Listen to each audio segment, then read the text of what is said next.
So good morning, everybody. At the close of this morning's session, it's a pleasure to introduce Michael McMaster today. There's a big man sitting here at the today and past days walking around.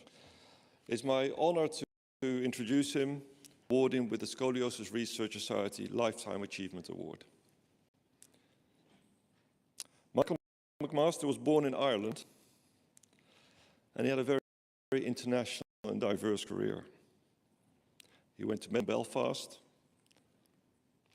and you can see a picture of him here on the left in his younger years.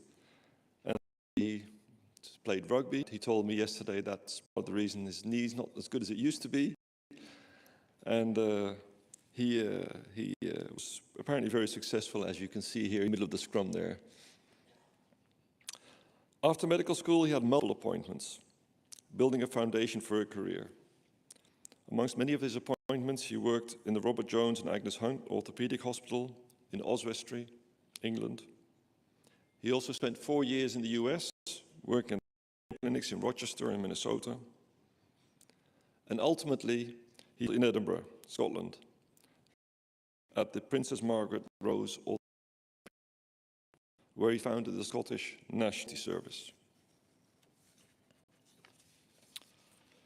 He became well known for his work in congenital deformities, and this is one of his landmark papers in the JBJS, published in 1982. I don't know whether you can read the slide on the right. This table concerns the natural history of congenital deformities, and it shows the different rates of progression for the different types.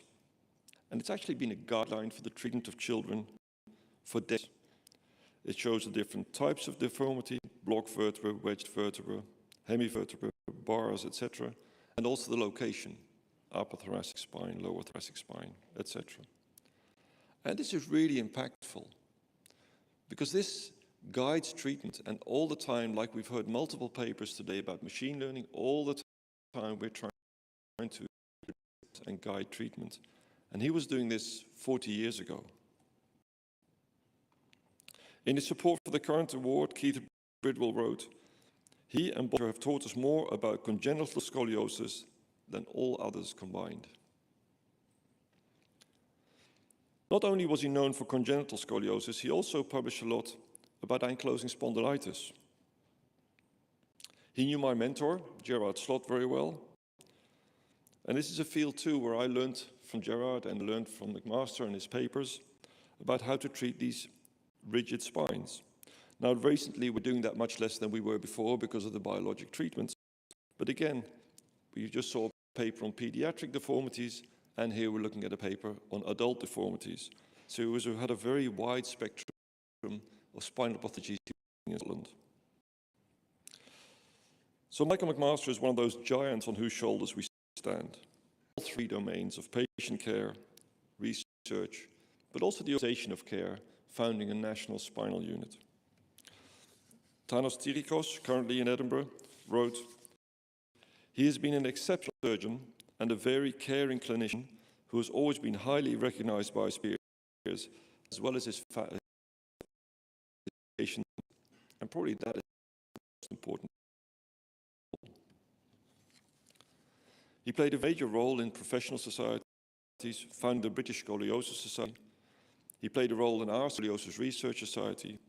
And amongst many of his contributions, he gave the Harrington Lecture, which Larry just gave, in 2005. He was the local host for the Edinburgh meeting in 2007. And in 2012, he was the Senior Traveling Fellow. Larry Lenke wrote, "His contributions to the SRS have been immense and everlasting. I personally have benefited from his thoughtful wisdom, his passion for obtaining the best surgical results for his patients, and his tireless efforts in developing the centers of excellence in spinal deformity surgery that helped create his enduring legacy."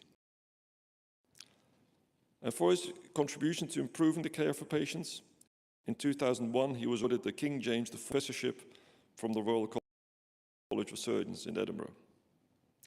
Later in 2011, he received a doctorate in science from the University of Edinburgh. In his lifetime, he saw the instrumentation of field develop from Harrington rods, Luque wires, CD instrumentation, and pedicle screws. And of course, many of you may be aware, but next to this very great man stood a great woman. Marianne was his life partner. They were from the age of 18, he told me. Unfortunately, she passed away several years ago. Together, they had a beautiful family that you can see here on the right, and many of them are present here in the front. So I would like to therefore award you, Michael McMaster, with the Scoliosis Research Society Lifetime Achievement Award.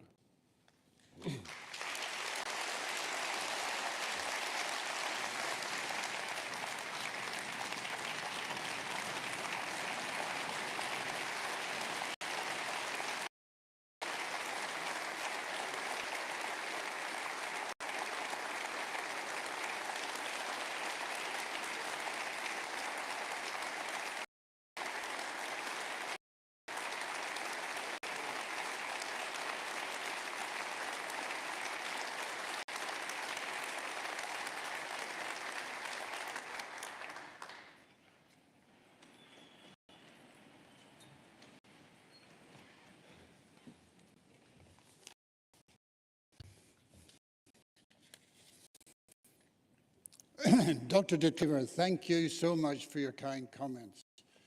I greatly appreciate everything you say. Of the Scoliosis Research Society for a Lifetime Achievement Award. I am very pleased to accept this award. Thank you. It is a very great honor for someone like myself who lives outside the US to achieve such an award, especially when recognizing the exceptional contributions made by other Lifetime Achievement Award contributors. Of the 28 previous award receivers, 22 have been SRS presidents. Only 3 have been from outside the US. I'd like to give my sincere thanks at being able to join this privileged few. I would also like to pay special tribute to someone who is absolutely essential in helping me to achieve this award. This was my late wife, Marianne, who you've seen. She accompanied me to all the SRS meetings that I attended since I first began in the 1980s.